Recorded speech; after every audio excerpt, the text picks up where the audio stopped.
హరే కృష్ణ కృష్ణ కృష్ణ హరే హరే హరే రామ రామ రామ హరే.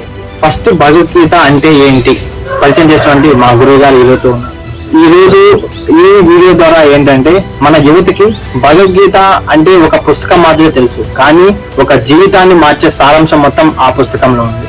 అంటే ప్రతి ఒక్కరు జాబ్ ఐటీ సెక్టర్ వెళ్ళి జాబ్ చేస్తూ వాళ్ళ లైఫ్ ఎక్కువ స్ట్రెస్ ఫీల్ అవుతుంది. దాటడానికి ఎవరు సాధ్యం కలుగుతున్నారు.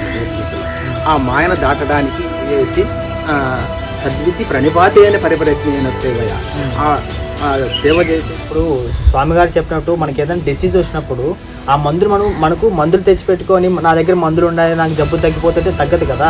దాన్ని మనం వేసుకొని ఆచరిస్తే అప్పుడు ఆ జబ్బు అనేది నయం అవుతుంది. లైఫ్ ఇప్పుడు ఏదైతే జాబ్ చేసినా అది కంపల్సరీ చేయాలి. ఈ యొక్క స్పిరిచువల్ జర్నీ చేయాలి అంటే కనుక రెండింటిని ఎలా మేనేజ్ చేసుకోవాలి?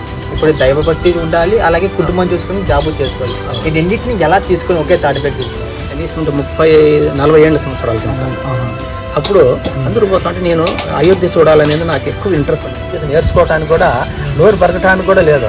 అప్పుడు సూర్య భగవాను కల్లా మళ్ళీ నేను ఇమం విస్పతే యోగం ప్రోక్తవానహమ విశ్వాన్ మనమే ప్రాహమర విశ్వాసు వేదు అని భగవంతుడు మొట్టమొదటి నీకు సూర్య భగవానికి చెప్పినాడు. సూర్యదేవా అది నాకు అనుగ్రహించి ప్రసాదించుకుని సూర్య భగవాను చేసిన అట్లా చేసినప్పుడు ఆ భగవద్గీత ఏమైందంటే నాకు స్వప్నంలో కూడా శ్లోకాలు కనిపించేది. భ్రూమధ్యమన నిద్రలో స్వప్నంలో ఆ భగవద్గీత నుంచి ఎట్లా కనిపిస్తుంది అంటే ఏ శ్లోకంలో ధ్యాస ఉంటుందో ఆ శ్లోకం అంతా ఆ భగవద్గీత భ్రూమధ్యమ